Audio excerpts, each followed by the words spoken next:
ওই শুহাদায়ে বদর, বদরের জমিনে যারা শহীদ হয়ে আমাদেরকে ইসলাম দিয়েছেন, ঈমান দিয়েছেন, কোরআন দিয়েছেন, কালেমা দিয়েছেন, আমাদের প্রত্যেকের নূরানি কদমে লাখো কোটি সালামি পেশ করছি। আল্লাহ আমাদের পক্ষ থেকে এই সালামটুকুন যেন পৌঁছায় দেন, এবং ওনাদের কোরবানের ওসিলায়, ওনাদের ত্যাগের ওসিলায় যেন আল্লাহ আমাদের ইবাদত বন্দেগী কবুল করেন। আমরা আজকে প্রথমত খুতবার আলোচনা, এরপরে বদরের যুদ্ধের একটু আলোচনা করব, তারপর আমাদের ধারাবাহিক আলোচনা, এরপরে আসবে ইতিকাফের কথা, সর্বোপরি একটা বা দুইটা সময় থাকলে মাসআলা আলোচনা করব। আল্লাহ পাক আমাদেরকে যা শুনবো তা আমল করবার তৌফিক দান করুন। আজকে আমি যে আয়াতে কারিমা তিলাওয়াত করেছি,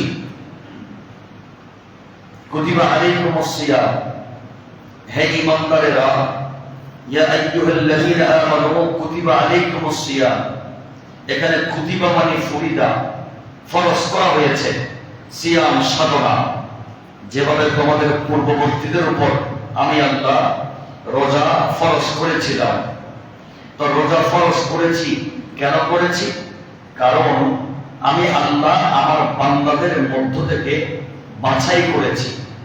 আমার বান্দাদের মধ্যে তিন প্রকার বান্দা আছে। এক নম্বর মুমিন, ঈমানদার। দুই নম্বর কাফের, যারা ঈমান আনে নাই।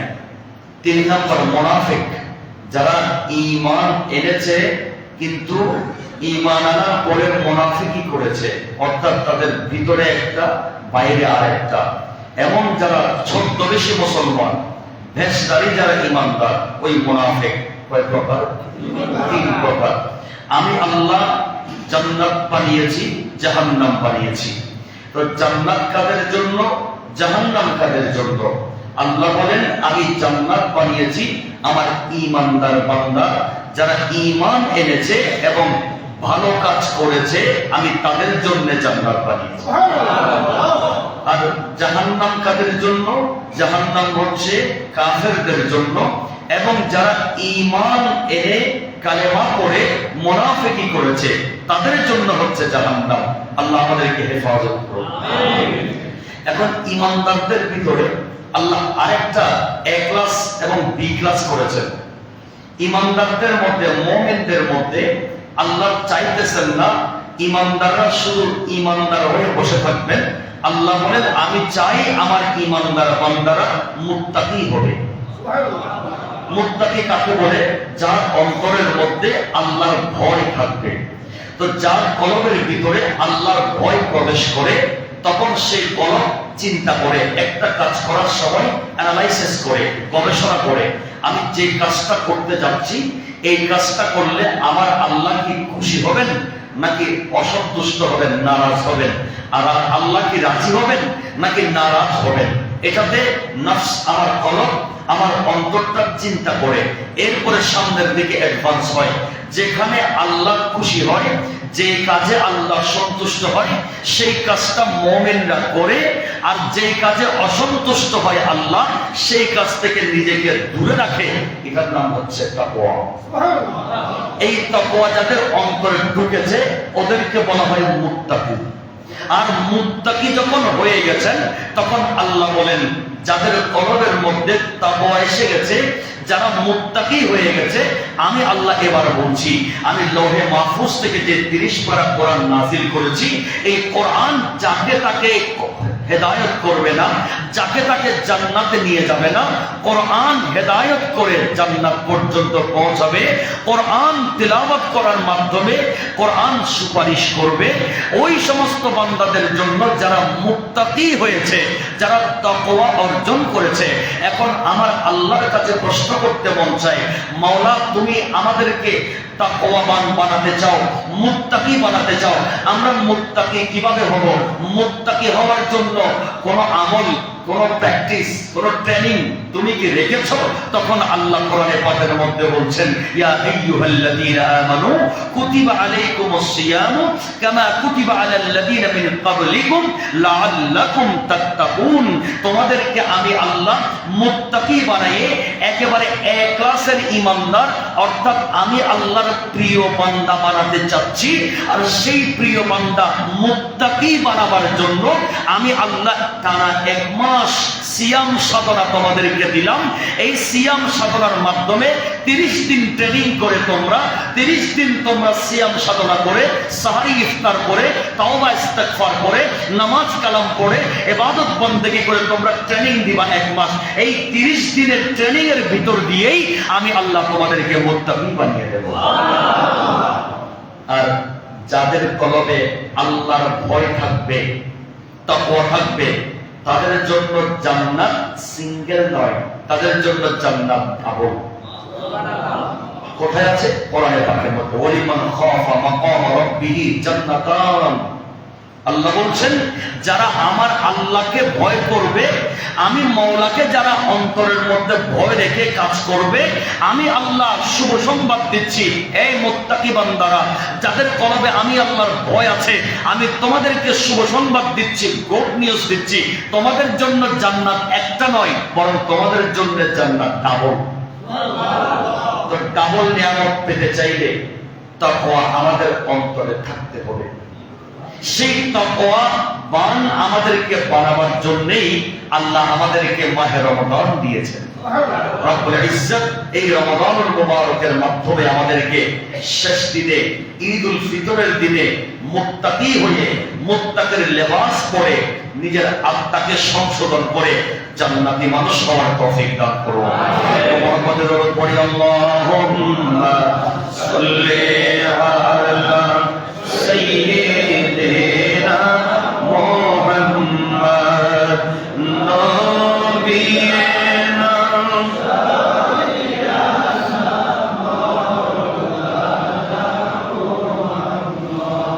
এখন আসবো যারা রোজাদার, তাদের ডিমান্ড কত বেশি আমার আল্লাহর কাছে।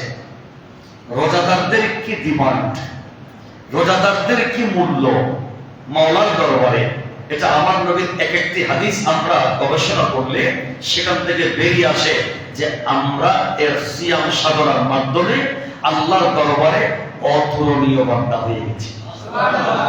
আমাদের 1 নম্বরে আমার নবীজি হাদিসে পাকের মধ্যে ইরশাদ করছেন, খুলুফু ফামিস সাইম ইনদাল্লাহি আতয়াবু মির রিহিল মিস্ক।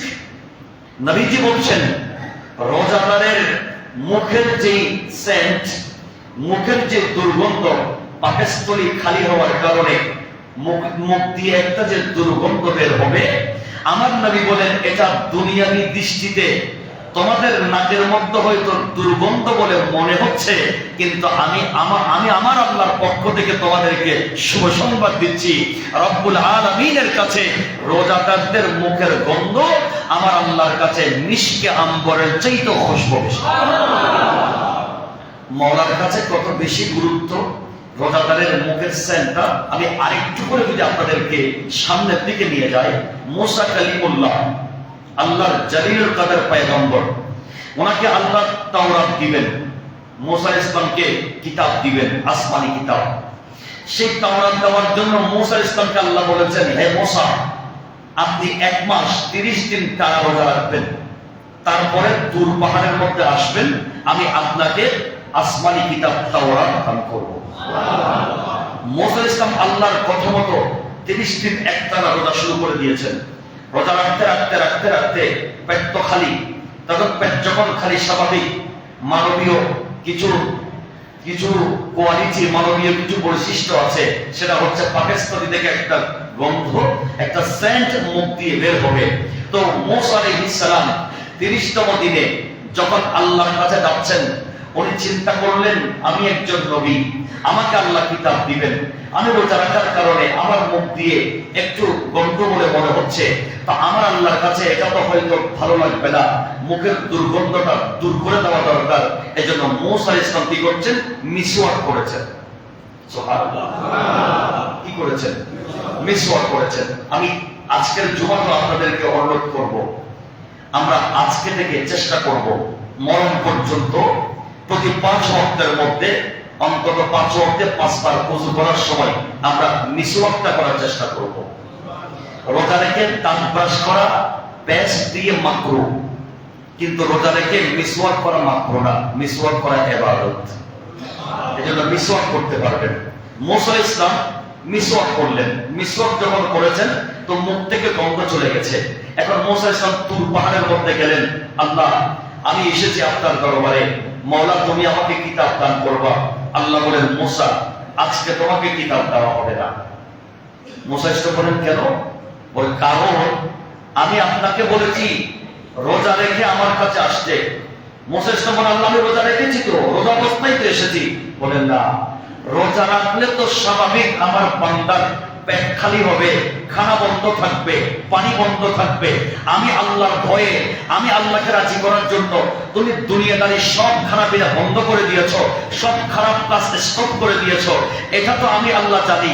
তো ওই রোজাদারের পেট থেকে, পাকস্থলী থেকে একটা সেন্ট মুখ দিয়ে বের হবে।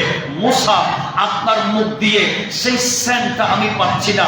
বলে, আল্লাহ আমি ডাউট করেছিলাম, আমার মুখ দিয়ে গন্ধ বের হলে আমি আল্লাহ আপনার সাথে কথা কিভাবে বলবো, এজন্য আমি মিসওয়াক করে ফেলেছি। আল্লাহ বলেন, মুসা খবরদার, একজন রোজাদার যখন আমি আল্লাহর জন্য রোজা রাখেন, ওই রোজাদারের মুখ দিয়ে যখন সেন্ট বের হয়, গন্ধ বের হয়, এটা দুনিয়ার মানুষের নাকে গন্ধ রাখলেও আমি মাওলার কাছে এটা মিষ্টি আম্বরের চাইতে খুশবু বেশি। মুসা আপনাকে আজকে কিতাব দেওয়া হবে না, গো ব্যাক, চলে যান। তো আল্লাহ কখন দিবেন? আল্লাহ বলেন, আপনি আবার 10 দিন রোজা রাখবেন। কয়দিন? এটা কোরআনের পাকে আয়াত। আমি ওই আয়াত বলে বেশি লম্বা করে কথা বলছি, শর্টকাট বলছি। কোরআনে পাকের ঘটনা এটা, কোরআনে আয়াতের মধ্যে আল্লাহ পাক রব্বুল আলামিন ইরশাদ করেছেন। এটা রব্বুল আলামিন মুসা ইসলামকে বললেন, আপনি চলে যান, আবার 10 দিন রোজা রাখেন। 10 দিন রোজা রেখে আপনি মুখের রোজাদারের যে সেন্ট আছে সেই সেন্টটা নিয়েই আসবেন আমার কাছে। 10 দিন আবার একটানা মুসা ইসলাম রোজা রাখলেন। রোজা রেখে 10 দিনের মাথায় মুসা ইসলাম কোনো মিসওয়াক ছাড়া, ওয়াশ ছাড়া গেলেন আল্লাহর দরবারে। আল্লাহ বলেন, হে মুসা, আপনার মুখ থেকে এখন রোজাদারের যে সেন্ট বের হচ্ছে, এটা আমি আল্লাহর কাছে বড়ই ভালো লাগছে, মিষ্টি আম্বরের চাইতে বেশি খুশবু অনুভব করছি আমি আল্লাহ। এখনই আপনাকে আমি মাওলা তাওরাত কিতাব দান করব। বলে রব্বুল আলামিন নিয়ামত দান করবেন, রব্বুল আলামিন রহমত দান করবেন রোজার মাধ্যমে, সিয়াম সাধনার মাধ্যমে। বান্দা আল্লাহর নৈকট্য লাভ করেন, বান্দা আল্লাহর কাছে যায়, বান্দা আল্লাহর কাছ থেকে স্পেশাল নিয়ামতের মালিক হয়। কথা বলেন না, ঠিক কিনা? এজন্য আমার নবীজি বলেছেন, উম্মত একজন রোজাদার, ওনার জন্য কি নিয়ামত? রাসূল বলছেন, 1 নাম্বার হচ্ছে 30 দিন যখন ডিউটি করেছে রোজাদার, শেষ দিন যেটা লাস্ট দিন, ওই দিন রোজাদারের পুরা মাসের ডিউটির যেটা বেতন সেটা দেওয়া হবে। সাহাবায়ে কেরাম বললেন, সে বেতনটা কি? আমার নবী বলেন, সেটা হচ্ছে তার জীবনের সমস্ত গুনাহ আল্লাহ মাফ করে দিয়ে ঈদুল ফিতরের দিন তাকে বেগুনাহ মাসুম বানিয়ে দিবেন। 2 নাম্বার, কবরের মধ্যে যখন যাবে রোজাদার, ওই রোজাদারের জন্য রোজা এটা কি হবে? as-sawmu junnatun। রোজাদারের জন্য রোজা ঢাল হবে, রোজাদারের জন্য রোজা প্রতিবন্ধকতা সৃষ্টি করবে। কিসের থেকে? রোজাদার এবং জাহান্নাম মাঝখানে পার্টিশন হয়ে দাঁড়িয়ে যাবে রোজা। রাসূল বলেন, যুদ্ধের ময়দানে ঢাল যেভাবে কাজ করে নিজেকে আত্মরক্ষা করার জন্য, রোজাদারের জন্য জাহান্নাম থেকে বাঁচার বড় ঢাল হবে এই রোজা। আমরা সেই সিয়াম সাধনার মধ্যে আছি। আল্লাহ পাক আমাদের সিয়াম সাধনার জন্য কবুল করেন, এই মহব্বতে বলেন আমিন। এবার আসেন দ্বিতীয় স্টেপের মধ্যে।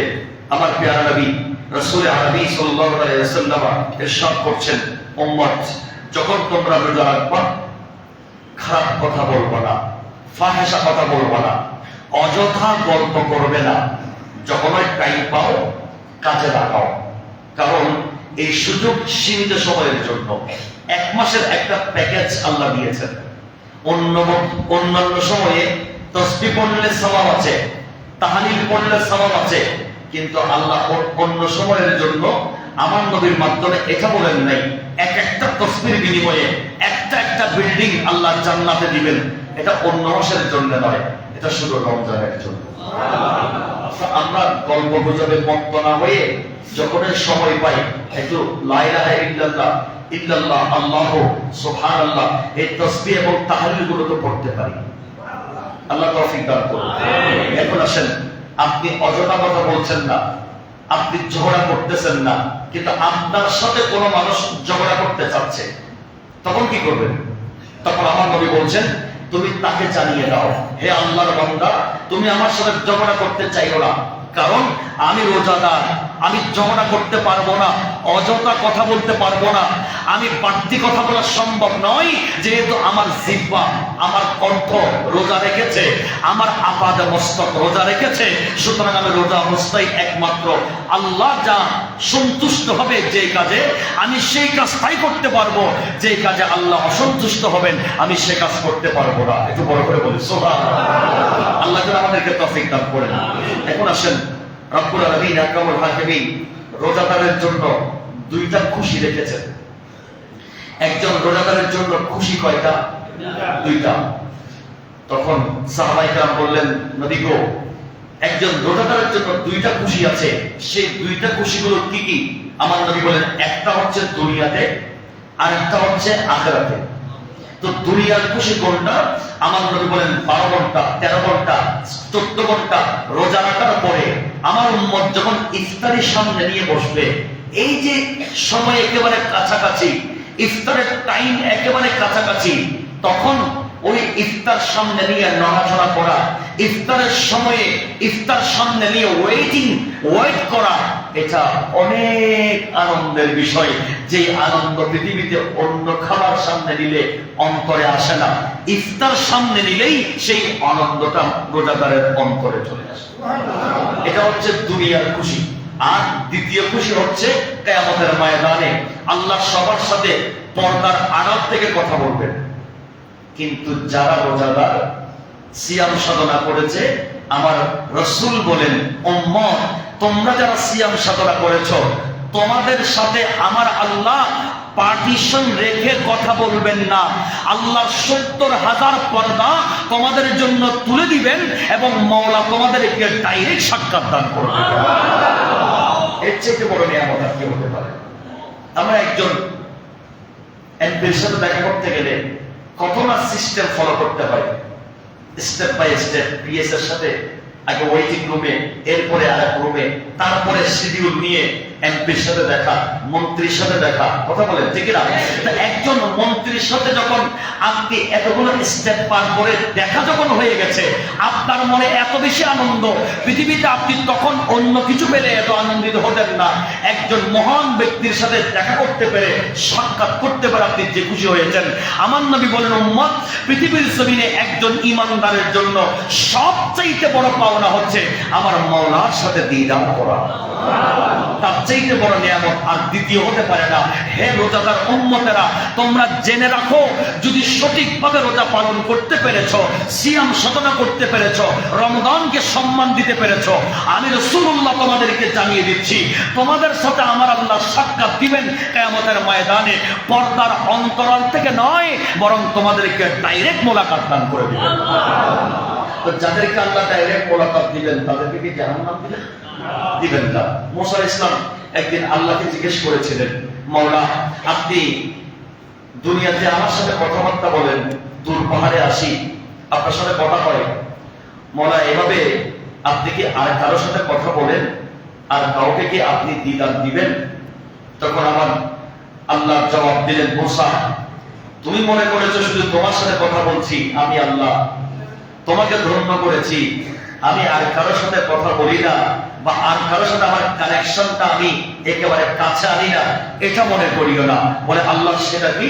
বলে আমি আমার হাবিবের উম্মতদের জন্য একটা মুহূর্ত রেখেছি, যে মুহূর্তে আমি আল্লাহ আমার 70,000 পর্দাগুলো আমি উঠাইয়ে ফেলি, তখন আমার বান্দা এবং আমি আল্লাহর মাঝখানে কোনো পার্টিশন থাকে না, তখন সরাসরি ডাইরেক্ট বান্দা আমার সাথে মোলাকাত করে দুনিয়ায় থেকে আমার সাথে কথা বলে। মুসা ইসলাম বলেন, আল্লাহ আপনার হাবিবের উম্মতদেরকে আপনি এত ফজিলত দিয়েছেন, একটা আমাকে বলুন না, সেটা কখন, ওই টাইমটা কখন যখন আপনি আপনার হাবিবের উম্মতদের সাথে 70,000 পর্দা সরিয়ে ডাইরেক্ট কথা বলেন তাদের সাথে এবং তাদের দোয়াগুলো আপনি সরাসরি কবুল করেন।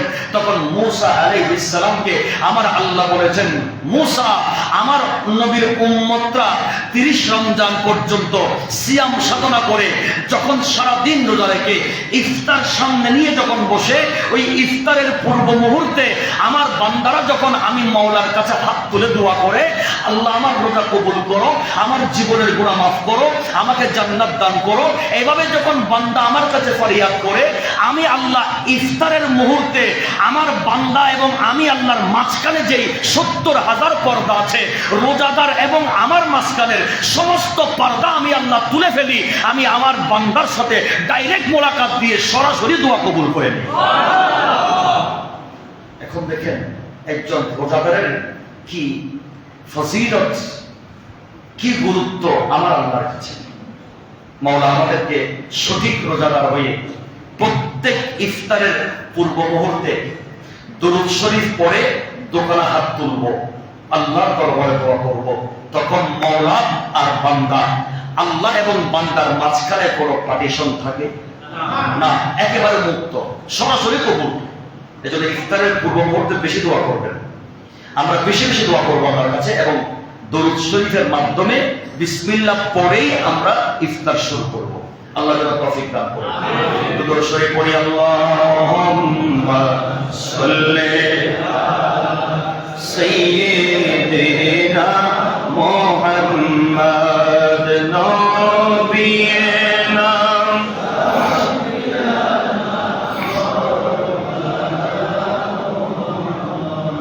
এখন আসেন বদরের যুদ্ধ, 17 রমজান, দ্বিতীয় হিজরিতে ইসলামের প্রথম যুদ্ধ হয়েছে মদিনা শরীফ থেকে প্রায় 150 কিলোমিটার দূরে বদরের প্রান্ত। আমার নবী সাহাবায়ে কেরামদেরকে নিয়ে 313 জন সাহাবী নিয়ে এই প্রচন্ড গরমের মধ্যে ইসলামের পতাকাকে উড্ডীন করার জন্য নিজের তাজা বুকের রক্ত ঢেলে দিয়ে ইসলামের বাগানকে সাজিয়ে দেওয়ার জন্য 313 জন সাহাবী নিয়ে আমার নবীজি বদরের প্রান্তরে হাজির হয়েছিলেন। এবং সেই বদরের যুদ্ধের মধ্যে আমার নবীজির অনেকগুলো মুজিজা প্রকাশিত হয়েছিল। সেই বদরের যুদ্ধের মধ্যে আমার নবীজি সাহাবায়ে কেরামদেরকে নিয়ে যখন কাতারবন্দি করাই দিলেন, নবীজি দেখতে পাচ্ছেন এই বদরি সাহাবীরা রোজাদার, বদরি সাহাবীরা উপবাস, পানির পিপাসায় কাতর, দুর্বল, হাতে অস্ত্র নাই, নতুন ইসলাম প্রচার করছে। ইসলামের মাত্র দ্বিতীয় হিজরি, মদিনা শরীফের প্রথম যুদ্ধ, অস্ত্র শস্ত্র নাই, পেটে ভাত নাই, খাবার নাই, খেজুর নাই, পানি নাই, উপবাস। এমন অবস্থায় ওরা যুদ্ধ করবে ইসলামের জন্য। আমার নবী বলেন, এখানে অবশ্যই আল্লাহর পক্ষ থেকে গায়েবী সাহায্য লাগবে, মাওলার গায়েবী সাহায্য হলেই এই যুদ্ধের মধ্যে বিজয় লাভ করা সম্ভব। তখন আমার নবী একটা সিজদা দিলেন বদরের জমিনে। সেই সিজদা এমন ভাবে সিজদায় নবীজি পরে কাঁদতেছেন, নিজের কাঁধ মোবারক থেকে যে রুমাল মোবারক ছিল সেই চাদর মোবারকখানা পড়ে গিয়েছিল। আমার নবীজি সিজদার মধ্যে কাঁদতে কাঁদতে আল্লাহর দরবারে দোয়া করলেন। সিদ্দিক আকবর গিয়ে আমার নবীজির পিঠ মোবারকে হাত রেখে বলছেন, ইয়া রাসূলুল্লাহ, আপনি আর কাঁদবেন না, নিশ্চয়ই মাওলা আপনাকে সাহায্য করবেন, আমাদেরকে সাহায্য করবেন। আমরা আমাদেরকে প্রতিষ্ঠিত করার জন্য এখানে আসি নাই, আমরা দ্বীন ইসলামকে, কালেমাকে জিন্দা করার জন্য এখানে এসেছি। আমার নবী ইসরায়ে পাক তুললেন, তুলে এবার দুইখানা হাত আল্লাহর দরবারে তুললেন। আল্লাহর দরবারে দোয়া করতে করতে নবীজি হাত এত উপরে তুলেছেন, সাহাবায়ে কেরাম বলছেন, আমরা সেদিন আল্লাহর নবীর নোরানি বগল মোবারক, সাদা বগল মোবারক আমরা দেখতে পেয়েছিলাম। তাহলে হাত তুলে মোনাজাত আছে না নাই? আমি যেটা বলছি এটা তো বুখারী শরীফের হাদিস, কিতাবুল মাগাজি যুদ্ধ পর্বের মধ্যে বদরি সাহাবীদের বদরের যুদ্ধের আলোচনার মধ্যে হাদিস আছে। নবীজি হাত তুলেছেন, এমন ভাবে হাত উপর দিকে তুলেছেন, নবীজি তুলতে তুলতে আবেগের মধ্যে নবী এত বেশি হাত উপর দিকে তুলেছেন, উপর দিকে তুলতে তুলতে নবীজির বগল মোবারক দেখেছিলেন। বগল মোবারক দেখা যায় কখন? হাত বেশি উপরে উঠবে। কথা বলেন। তাহলে বোঝা গেল হাত তুলে মোনাজাত আছে। হাত তুলে মোনাজাত বেদাত নয়, হাত তুলে মোনাজাত নবীর সুন্নাত। আল্লাহ আমাদেরকে আমল করে তৌফিক দিন। এবার আমার প্যারা নবীজি বদরের জমিন থেকে এক মুষ্টি বালি নিলেন, মাটি নিলেন, মাটি নিয়ে সেখানে শাহাতিল ওজুহ বলে ফুক দিলেন। ফুক দিয়ে এবার শত্রুদের দিকে নিক্ষেপ করলেন। সাথে সাথে শত্রুরা নার্ভাস হয়ে গেছে, ছত্রভঙ্গ হয়ে গেছে। আমার আল্লাহ বলেন ওয়ামা রামাইতা ইদ রামাইতা ওয়ালাকিন্নাল্লাহ রামা। হাবিব, আপনার নুরানি হাতে বদরের জমিন থেকে এক মুষ্টি মাটি নিয়ে আপনি যে নিক্ষেপ করেছেন, এটা আপনি নবীর নুরানি হাতে নিক্ষেপ করেন নাই, বরং এটা আমি আল্লাহর কুদরতের হাতেই নিক্ষেপ করেছি। তাহলে নবীজির হাত মোবারককে আমার আল্লাহ নিজের হাত বলে সম্বোধন করেছেন। তাহলে বোঝা গেল নবীকে আল্লাহর কাছ থেকে জুদা করার কোন সুযোগ নাই। আল্লাহ আমাদেরকে বোঝার তৌফিক দান করো। যাই হোক, আমার প্যারা নবী এভাবেই দোয়া করেছেন বদরের যুদ্ধের মধ্যে। একদিন আগে রাত্রে আমার নবী সাহাবায়ে কেরামদেরকে ডেকে বলছেন, তোমরা টেনশন করিও না, আমার আল্লাহ গায়বী সাহায্য পাঠাবেন এবং আমি রাসূল তোমাদেরকে বদরের ময়দানে আমি একটা একটা করে ইন্ডিকেট করে তোমাদেরকে বলে দিচ্ছি। নবীজি নিজের লাঠি মোবারক নিলেন, লাঠি মোবারক নিয়ে এবার গোল বিদ্ধ করে করে বলতেছেন, এখানে আবু জেহেল মরবে, এখানে আবু লাহাব মরবে, এখানে অমুক মরবে, এখানে অমুক মরবে, এখানে অমুক মরবে। মার্কিং করে দিয়েছেন। নবীজি বদরের যুদ্ধ এখনো হয় নাই, একদিন আগে রাত্রিবেলা নবী বের হয়ে অ্যাডভান্স আমার নবী লাঠি মোবারক দিয়ে মার্কিং করে দিচ্ছেন কোথায় কে মরবে, কাফেরদের কে কোথায় মরবে। নবীজি সেটা ইন্ডিকেট করে দিয়েছেন, নবীজি সেটা চিহ্নিত করে দিয়েছেন। তাহলে মরবে কালকে, নবীজি বলে দিচ্ছেন আজকে। এটার নাম হচ্ছে ইলমে গায়েব। এটাকে বলে অদৃশ্যের জ্ঞান। কারণ কে কোথায় মরবে এটা একমাত্র আল্লাহ ছাড়া দ্বিতীয় কেউ জানে না। বলে না ঠিক না? তাহলে নবী বললেন কিভাবে? বলে যেহেতু আল্লাহ দয়া করে আমাদের নবীকে ইলমে গায়েব দান করেছেন, এজন্য নবী জেনে গেছেন, তাই নবী উম্মতদেরকেও জানিয়ে দিয়েছেন। পরবর্তী দিন সাহাবায়ে কেরাম বলেন, আমরা মার্কিং গুলো ধরে রেখেছিলাম, কে কোথায় মরবে নবী বলেছেন, আমরা মনে রেখেছিলাম। যুদ্ধ যখন শেষ হয়েছে আমরা বের হলাম, দেখলাম নবীজি যেখানে যেই বৃত্ত অঙ্কন করেছেন এবং যার নাম যেখানে বলেছেন, আল্লাহর কসম আমরা দেখতে পেয়েছি যুদ্ধের পরে নবী যার নাম যেখানে বলেছেন সে মরে সেখানেই পড়ে আছে। তাহলে নবী অ্যাডভান্স বলেছেন, পরবর্তীতে সাহাবায়ে কেরাম সেটা হাতে হাতে প্রমাণ পেয়েছেন। এটার নাম ইলমে গায়েব। ওখানে আরো আছে, হযরত মুআজ এবং মুআফফাস, দুজন ছোট্ট বাচ্চা, বদরের যুদ্ধের মধ্যে ওরা অংশগ্রহণ করেছিল। 8-10 বছরের বাচ্চা, আফরান দুই সন্তান। এরা দুইজন যুদ্ধ করছে। আবু জেহেলকে ওরাই ধরাশয়ী করেছে এবং মুআজ যেই ছেলেটা, ওই সাহাবী বাচ্চা বালক মুআজ, তাকে আবু জেহেলের ছেলে ইকরামা বিন আবি জেহেল সে এমন ভাবে আঘাত করেছে, তার বাবার হত্যার প্রতিশোধের জন্য হযরত মুআজের ডান হাত কেটে চামড়ার সাথে লটকে গেছে। এখন মুআজ দৌড়াচ্ছে, তো হাতটা তো লটকানো, এটা ডিস্টার্ব করতেছে। তখন মুআজ বলেন, যে হাত যুদ্ধের মধ্যে আমাকে ডিস্টার্ব করবে ওই হাত আমার লাগবে না। এটা বলে পায়ের নিচে হাতটা দিয়ে এক টান দিয়ে হাতটাকে 2 টুকরা করে ফেলেছেন। হাতটা কাঁধের উপরে নিয়ে আর এক হাতে যুদ্ধ করা শুরু করেছেন। একটু পরে হাতটা ঠিক করার জন্য দৌড়ে চলে আসলেন আমার নবীর কাছে, ইয়া রাসূলুল্লাহ, ইয়া হাবিবাল্লাহ, আমার হাতটা কেটে গেছে, এটা চামড়ার সাথে লটকানো ছিল, আমি টান দিয়ে সেটাকে ছিঁড়ে ফেলেছি, 2 টুকরা করে ফেলেছি। নবী গো, দয়া করে আমার হাতটা ভালো করে দেন। সাহাবায়ে কেরাম শেফা চেয়েছেন, সাহায্য চেয়েছেন কার কাছে? নবীর কাছে। কি নবীকে খোদা মনে করে নাকি নবী মনে করে? নবী মনে করে। নবী মনে করে সাহায্য চাইলে শিরিক হবে না। আমাদের দেশে কিছু ভাইয়েরা একেবারে ইজি একটা মাসালা বুঝে না, এটা আসলে আবেগ তাড়িত হয় আর কি, না বুঝে বলে নবীর কাছে চাইও না, শিরিক হবে। তা আমি বলবো, তাহলে ভাই বাবার কাছে পরীক্ষার জন্য ফিস চাইও না, ঘরে গিয়ে মার কাছে বাদ চাইও না, শিরিক হবে। স্ত্রীর কাছে আজকে ইফতার চাইবেন না, স্ত্রীর কাছে সাহারি দিতে বলবেন না, শিরিক হবে। কথা বলেন। এখন আপনারা বলতেন উপবাস থাকতে হবে, উপবাস থাকবেন আপনি, যেহেতু আপনি শিরিকের ফতোয়া বেচা কিনা করেন, আপনার জন্য শিরিকটা এত সহজ হয়ে গেছে। চায়ের দোকানে চায়ের বয়কে দোকানে গিয়ে বসে থাকবেন, কিন্তু চায়ের মেসিয়ারকে চা দিতে বলবেন না। এই মেসিয়ার চা দেন, সিঙ্গারা দেন, বার্গার দেন, স্যান্ডউইচ দেন, বলবেন না। কারণ চাইলে শিরিক যদি হয়, কথা বলেন, আপনি চলাফেরা করতে পারবেন? পারবেন না তো।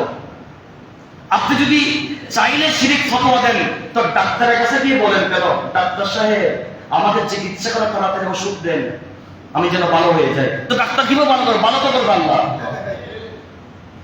আপনি ডাক্তারের কাছে সেবা চাইলেন কেন? শিরিক করেছেন আপনি, আপনি মুমিন নাই। ভাইজান, সব চাওয়া শিরিক নয়। আমি আল্লাহর কাছে চাই, এটা আল্লাহ হিসেবে, আমার প্রভু হিসেবে। আর নবীর কাছে সাহাবায়ে কেরাম চেয়েছেন আল্লাহ হিসেবে নয়, নবী হিসেবে। ওলি আল্লাহর কাছে চেয়েছেন ওলি হিসেবে, আল্লাহর বন্ধু হিসেবে। মা বাবার কাছে চেয়েছি আমার জন্মদাতা, আমার গর্ভধারিণী হিসেবে। আমার স্ত্রীর কাছে চেয়েছি স্ত্রী হিসেবে। ওখানে হোটেলে গিয়ে বয়ের কাছে চেয়েছি বয় হিসেবে। ডাক্তারের কাছে সেবা চেয়েছি ডাক্তার হিসেবে। তাহলে ডাক্তার হিসেবে যদি ডাক্তারের কাছে প্রেসক্রিপশন চাইতে পারি, মুদির দোকানে গিয়ে যদি চাউল চাইতে পারি, তো নবীর কাছে গিয়ে সেবা চাইলে অসুবিধা কোথায়? এগুলো বোঝার মূল। আপনি উগ্রভাবে বুঝবার চেষ্টা করবেন না, আপনি কোল ডাউন, রিল্যাক্স ভাবে বুঝেন। কোরআন হাদিস এটা উল্টা পাল্টা গরম গরম হয়ে বোঝার কিছু না। এটা অনেক গভীর জ্ঞান লাগবে, এটা অনেক শাহী মেজাজ লাগবে, বাদশাহী মেজাজ লাগবে। আপনি ছোটখাটো মেজাজ দিয়ে কি কোরআন হাদিস বুঝবেন? আশ্চর্য লাগে। চাইলে বলে শিরিক। মনে রাখবেন, কাউকে খোদা মনে করে, আল্লাহ মনে করে যদি কিছু চাওয়া হয়, তখন শিরিক হবে। কথা বলেন না? কাউকে যদি আল্লাহর সমকক্ষ মনে করে সিজদা দেওয়া হয়, শিরিক হবে। এজন্য আমরা ওলি আল্লাহর দরবারে গেলে, কোথাও গেলে সিজদা দিতে বারণ করি। সিজদা একমাত্র আল্লাহর জন্য, সিজদা অন্য কাউকে দেওয়া হারাম, হারাম, হারাম। এখানে সমস্যা কোথায়? আপনি আমার সাথে ডিফার করবেন কেন? আমার সাথে আপনার দূরত্ব কোথায়, গ্যাপ কোথায়? আমিও তো দেখি আপনার আমার সাথে গ্যাপ থাকার কথা না। শুধুমাত্র একটা উসুল আসতে হবে, সাহাবায়ে কেরাম যে পথে আমিও থাকবো সেই পথে। সাহাবায়ে কেরাম যে আকীদা, আমরাও থাকবো সেই আকীদায়। বাস্তব। আমাকে আর অন্যদিকে যেতে হবে না। কোন হুজুর কি বলছে, ওই মুফতি কি বলছে, ওই স্কলার কি বলছে, ওই বক্তা কি বলছে, ডাজ নট ম্যাটার। এটা আমার ম্যাটার না। উনি আমার আদর্শ নয়, আমার আদর্শ হচ্ছে সাহাবায়ে কেরাম, আমার আদর্শ হচ্ছে আমার নবী। আল্লাহ আমাদেরকে তৌফিক দান করুন।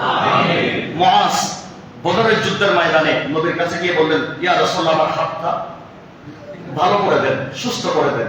তো নবী কি অর্থোপেডিক ডাক্তার? ভাঙা হাত ভাঙা তো যাই অর্থোপেডিক ডাক্তারের কাছে, ওনার কাছে চাই, রাসূলের কাছে চাই কেন? সাহাবী বলেন, ডাক্তারদের ডাক্তার হচ্ছে আমার নবী। সমস্ত মেডিসিন, সবকিছু সায়েন্স বের হয়েছে, ওটা তো আমার নবী আল্লাহর কাছ থেকে যে কোরআন এনেছেন, ওই কোরআন থেকেই তো আমার নবী চিকিৎসা বিজ্ঞান বের করে দিয়েছে। আজকের ডাক্তাররা দেখেন, এরা দাঁড়িয়ে রাখতেছে, ডাক্তারের মধ্যে দাঁড়িয়ে, ডাক্তারের প্যান্ট চুলগিরার নিচে যায় না। আমি আপনি ফ্যাশন করে চুলগিরার নিচে প্যান্ট করি, কিন্তু ডাক্তাররা দেখবেন এনারা চুলগিরার নিচে প্যান্ট পরবে না। কারণ নবীজির সুন্নাত হচ্ছে চুলগিরার উপরে পড়া, সেখানে ফায়দা আছে। কোরআন হাদিসে তো আছেই, সায়েন্স প্রমাণ করেছে যে পুরুষদের চুলগিরা যেটা আছে, ওই গিরার মধ্যে একটা হরমোন আছে, সেই হরমোনের নাম টেস্টোস্টেরন। এই হরমোনটা আলো বাতাস পেলে অ্যাক্টিভ থাকে, আর এটা অ্যাক্টিভ থাকলে পুরুষদের সেক্স পাওয়ার ঠিক থাকে। বেয়াদবি নিবেন না, পুরুষদের সেক্স পাওয়ার অর্ধেক কমে যায়। অর্ধেক পুরুষরা তাদের যৌবন শক্তি হারিয়ে ফেলে এই পায়ের গোড়ালির নিচে প্যান্ট পরার কারণে। আপনি যুবক, তুমি কি জানো তোমার লাইফ তুমি শেষ করে দিচ্ছ? ডাক্তারের কাছে ধর্ণা দিয়েছো, এই ওষুধ খাও, ওই ওষুধ খাও, এটা খাও, ওটা খাও, তোমার যৌবন চলে যাচ্ছে, কিছুই হবে না। এই যৌবন ব্যাক আসবে না। তুমি যদি নবীর সুন্নতকে আঁকড়ে ধরতে পারো, তোমার যৌবন মরণ পর্যন্ত থাকবে। নবীজি বলছেন, তোমরা চুলগিরার নিচে প্যান্ট পরিও না, লুঙ্গি পরিও না, চুলগিরার উপরে পরো। তোমাদের চুলগিরাতে আলো লাগলে, বাতাস লাগলে, ওখানে যে হরমোনটা আছে, ওই হরমোনটা অ্যাক্টিভ থাকবে। ওটা অ্যাক্টিভ থাকলে পুরুষের যৌন শক্তি ঠিক থাকবে। দেখছেন নবীর সুন্নতের মধ্যে কি আছে? আবার আরো আছে, যারা চুলবিরার নিচে প্যান্ট পরবে তারা নিশ্চিত সেই অংশটাকে জাহান্নামে পাঠিয়ে দিয়েছে, ওই অংশটা জাহান্নামে যাবে। তাহলে জাহান্নাম থেকে নবী বাঁচিয়ে ফেলেছেন উম্মতকে, আবার উম্মতের যৌবন শক্তিকেও আমার নবী সেভ করে দিয়েছেন। আমি কোথাও দূরে চলে যাচ্ছি, কি বলছিলাম? মুআজ রাদিয়াল্লাহু তাআলা বলেন, নবীকে আমাকে শেফা করে দিন। আমার নবী বলেন, মুআজ তাআল। নবী অর্থোপেডিক ডাক্তার নয়, নবীর কাছে সাইন্টিফিক কোন ইনস্ট্রুমেন্ট লাগে না অপারেশন করতে, অপারেশন থিয়েটার লাগে না। আমার নবীর কাছে অ্যানেস্থেসিয়া লাগে না, আমার নবীর কাছে অপারেশন থিয়েটারের এসি এয়ার কন্ডিশন রুম লাগে না, আমার নবীর কাছে অক্সিজেনের মাস্ক পরাতে হয় না। আমার রাসূল বলেন, মুআজ তুমি তাল হেনা আমার কাছে চলে আসো। আমার নবীজি নুরানি মুআজের হাতটা ধরে আপন জায়গায় বসিয়ে দিয়েছেন এবং নবীজির থুতু মুবারক নিয়ে চারিদিকে লড়িয়ে লাগিয়ে দিয়েছেন। বলে, মুআজ তুমি এবার হাতকে মুভ করো। মুআজ বলেন, খোদার কসম করে বলছি, আমার রাসূল যখন নুরানি থুতু মুবারক লাগিয়ে দিয়েছেন, আল্লাহর কসম আমার হাত আগের চাইতে আর অনেক বেশি ভালো হয়ে গেছে। কি বলবেন আপনি? সেই নবীকে আপনি আমার মতো বলবেন? ওই নবীকে দোষগুলো বলতে পারবেন? ওই নবীর ব্যাপারে কি রাফ কমেন্ট করতে পারবেন? সেই নবীকে কিভাবে আমি কর্মচারী বলবো? সেই নবীকে কিভাবে আমি স্টাফ বলবো? ওই নবীকে কিভাবে আমি কাউবয় বলবো, রাখাল বলবো? ওই নবীকে কিভাবে আমি আমার মতো বড় ভাইয়ের মতো বলবো? খোদার কসম, যদি কোনো ব্যক্তি যদি দাঁড়িয়ে রেখে পাগড়ি পড়ে, নামাজ তাসবিহ কোরআন পড়ে, আমার নবীকে যদি আমাদের মতো বলে, বড় ভাইয়ের মতো বলে, দুশে গুণে বলে, সাধারণ বলে, আল্লাহর কসম করে বলতে পারি, ওই ব্যক্তির কাছে দাড়ি পাগড়ি জুব্বা টুপি সব থাকতে পারে, কিন্তু তার কলবের মধ্যে ঈমান থাকতে পারে। আল্লাহ আমাদের সবাইকে হেফাজত করুন, আমিন। নবীজির খিদমতে সাহাবী গিয়েছেন, ওই মুআজ রাদিয়াল্লাহু তাআলা বলেন, আমার হাত আগের চাইতে শক্তিশালী বেশি হয়েছে, কারণ আগে ছিল আল্লাহর একটা সৃষ্টি, এখন আল্লাহর সৃষ্টির সাথে সেখানে নবীর মুজিজা ফিট হয়েছে। এখানে ডাবল অপারেশন, অর্থাৎ এখানে ডাবল কিছু লেগেছে। এই জন্য আল্লাহর কুদরত এবং নবীর মুজিজা দুটো যখন এক হয়েছে, হাতের শক্তি আগের চাইতে বেড়ে গেছে। সেই হাত দিয়ে মুআজ রাদিয়াল্লাহু তাআলা ওসমান রাদিয়াল্লাহু তাআলার খেলাফত কাল পর্যন্ত বেঁচে ছিলেন।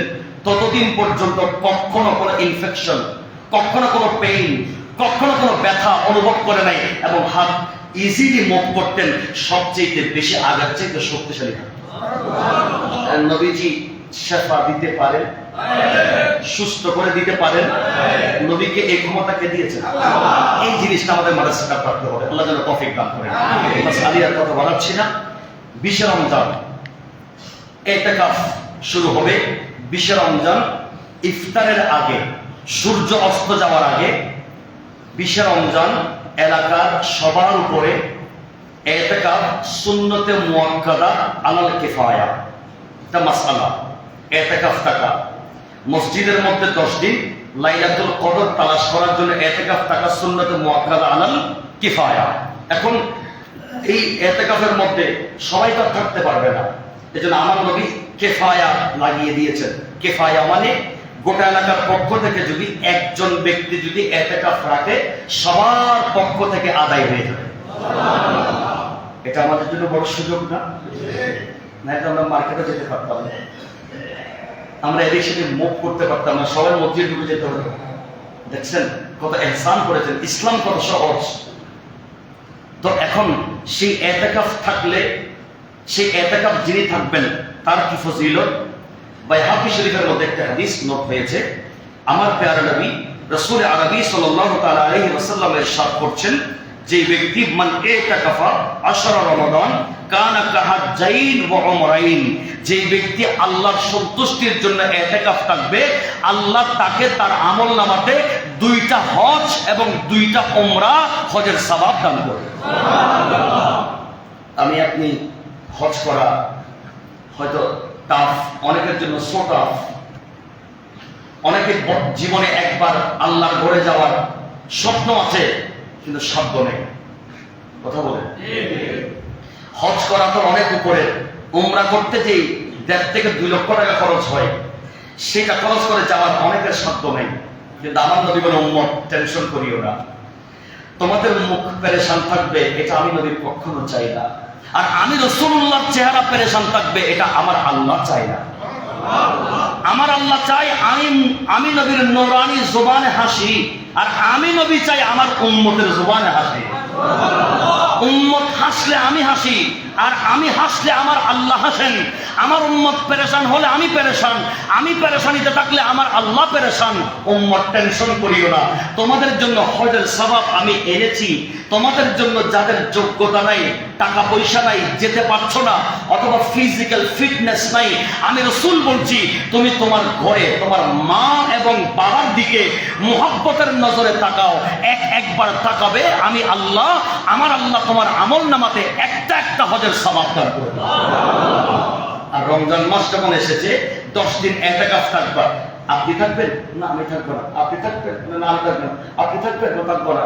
আমার যুবক ভাইদের সময় তো নেই, কিন্তু গুড মেসেজ হচ্ছে, এটা অ্যাপ্রিশিয়েট করি আমি। বর্তমান বিভিন্ন মসজিদ এবং বিভিন্ন প্রোগ্রামে যাই, রমজানের কিছু প্রোগ্রাম আপনারা যখন যাই দেখি মসজিদের মধ্যে প্রায় 10-12 জন ইতিকাফ করছে। ওখানে থেকে মেজরিটি হচ্ছে ইয়াং ম্যান, 18 বছর, 20 বছর, 24 বছরের যুবক, ইন্টারমিডিয়েট, ডিগ্রি লেভেলের, অনার্স লেভেলের, মাস্টার্স লেভেলের ছেলেরা, ম্যাট্রিক লেভেলের ছেলেরা। কি আশ্চর্য! এরা এসে সালাম করে যখন মোলাকাত করে, কি ভাই আপনি এখানে? বলে হুজুর ইতিকাফ আছে, একটু দোয়া করবেন। মনটা তখন খুশিতে ভরে যায়। আমার যুবকরা এখন আর গাজাতে নাই, আমার যুবকরা মদের আড্ডায় নাই, আমার যুবকরা আর এখন আগের মতো বিভিন্ন খারাপ অশ্লীল পর্নোগ্রাফিতে নাই। আমার যুবকরা এবং এখন জান্নাতের তালাশে, আমার আল্লাহর সন্তুষ্টিতে আল্লাহর ঘরের মেহমান হয়ে গেছে।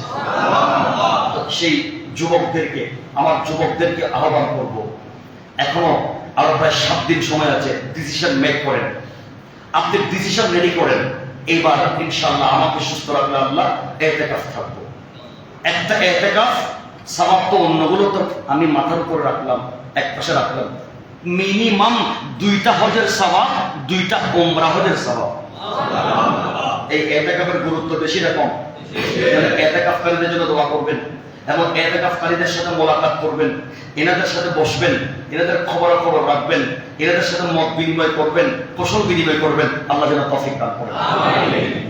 ইতিকাফ ইয়াং ম্যানরা থাকার চেষ্টা করব, যুবকরা, সাথে সাথে মুরব্বীরা, আল্লাহ যেন তৌফিক দেন, আমিন। এখন আসেন, আমাদের দেশে রিসেন্টলি একটি মেসেজ, একটা খবর ভাইরাল। আমার ছোট্ট বোন আসিয়া তার তালই এবং বকরিবন্দি থেকে জুলুমের শিকার, নির্যাতনের শিকার হয়ে গতকাল দুনিয়া থেকে বিদায় দিয়েছে। মানুষ যখন খারাপ কাজ ত্যাগ করে তওবা করে আল্লাহর দিকে যাচ্ছে রমজানে, তখন তার তালই এবং তার বকরিবন্দি খারাপ কাজের দিকে গেল। এর চেয়ে বড় দুঃখজনক বিষয় পৃথিবীর জমিন আর দ্বিতীয় হতে পারে? এটা কেন হচ্ছে জানেন? ধর্মের চর্চা নেই, ধর্মীয় অনুভূতি নেই। আমরা ধর্ম থেকে, ধর্মের কর্ম থেকে অনেক দূরে চলে গেছি। নাইলে একজন বাবার কাছে যেভাবে মেয়ে আমানত থাকবে, ঠিক একজন তালই যিনি, আমার বোনের শাশুড় যিনি, তার কাছেও তো নিজের মেয়ে হিসেবে তার জিওনি যেটা আছে, তার বিয়ার মেয়ে যেটা আছে, তার ইজ্জত হেফাজতে থাকবে। কথা বলেন না ঠিক কিনা? কিন্তু মানুষ আছে উপরে, কিন্তু ভিতরে পশু হয়ে গেছে। মানুষ উপরের লেভেল মানুষ আছে, কিন্তু ভিতরে হাইওয়ান, জানোয়ার হয়ে গেছে। আর জানোয়ার হওয়ার কারণে, পশু হওয়ার কারণে এরা নিজের মেয়েকে পর্যন্ত ছাড় দিচ্ছে না। আজকে দেখেন, সেই জুলুমের শিকার হয়ে গতকাল আমার সে ছোট্ট বোন আসিয়াটা দুনিয়া থেকে বিদায় নিল। আর যেন কোনো আসিয়া যেন এভাবে যেতে না হয়, আমরা আল্লাহর দরবারে ফরিয়াদ করব, প্রশাসনকে বলবো, আপনারা এর যথাযথ বিচার কার্যাবলী পরিচালনা করে দৃষ্টান্তমূলক শাস্তির ব্যবস্থা করুন, যেন অন্য কোনো তালই, অন্য কোনো বগ্নিপতি, অন্য কোনো মানুষ যেন আরেকজনের মেয়ের দিকে খারাপ দৃষ্টির না থাকে। চোখ খুলে ফেলুন এবং মানুষের সামনে জনসম্মুখে এনে ফাঁসির কাঠগড়ায় দাঁড়িয়ে দৃষ্টান্তমূলক শাস্তি দেন, যেন আর জীবনে কেউ যেন এই খারাপ কাজের দিকে হাত না বাড়ায়। আল্লাহ আমাদের দেশবাসীকে হেফাজত করুন। বর্তমান সময় খুব কঠিন চলছে, প্লিজ আপনারা সাবধান থাকবেন। প্রশাসন থেকে বলে দেওয়া হয়েছে রাত্রিবেলা বেশি রাত করে বাইরে থাকবেন না। 2, বেশি দামি স্মার্টফোন নিয়ে রাস্তায় ঘোরাঘুরি করবেন না। 3, টাকা পয়সা নিয়ে বের হলে সর্বোচ্চ 2000 টাকা থেকে বেশি রাখতে নিষেধ করা হচ্ছে। এটা প্রশাসন থেকে আমাদেরকে গাইডলাইন দেওয়া হয়েছে। আপনারা ইতিমধ্যে জেনে গেছেন, বিভিন্ন জায়গায় খুন হচ্ছে, হাইজ্যাক হচ্ছে, টাকা পয়সা লুণ্ঠন, মোবাইল ছিনিয়ে নেওয়া হচ্ছে। মানুষকে কি একটা বের হয়েছে শয়তানের নিঃশ্বাস বলে, এভাবে ধরে, অথবা আমার এই জায়গাটা চিনতেছি না, একটু দেখো তো ঠিকানাটা চিনো কিনা, এভাবে ধরছে, সে ঠিকই আছে এমনি, কিন্তু সে তার পকেট থেকে মোবাইল বের করে দিয়ে ফেলতেছে, টাকা বের করে দিয়ে ফেলতেছে, সব দিয়ে ফেলতেছে, গাড়ির চাবিয়ে দিয়ে ফেলতেছে। আশ্চর্য কথা, আমি অনলাইন ঘাটাঘাটি করে দেখলাম যে কি বলা হয়, বলে এটাকে শয়তানের নিঃশ্বাস বলা হচ্ছে। কার নিঃশ্বাস? আসলেই তাকে শয়তানে পেয়েছে, আর তাকে শয়তানে না পেলে সে কখনো আরেকজনের সম্পদ লুণ্ঠন করতো না। একজন ইমানদার কখনো আরেকজন মানুষের ক্ষতি করবে না, কথা বলেন ঠিক না? মানে একজন ইমানদারের সম্পদ আরেকজন ইমানদারের কাছে, একজন মুসলমানের সম্পদ আরেকজন মুসলমানের কাছে নিরাপদে থাকবে, সাবধান থাকবেন। আল্লাহ পাক আমাদেরকে সাবধানে চলাফেরা করার তৌফিক দান করুন। আমি আজকে ধারাবাহিক আলোচনাটা করলাম না, সময় যেহেতু আমাদের ওভার হয়ে গেছে, আমরা এখানে রাখতেছি। আজকে লাইলাতুল কদর তো দেরি আছে, কিন্তু ইতিকাফের বিষয়টা ইতিমধ্যে ডিসাইড করতে হবে। যারা ইতিকাফ থাকবেন নিয়ত করে ফেলবেন, এবং আগামী শনিবার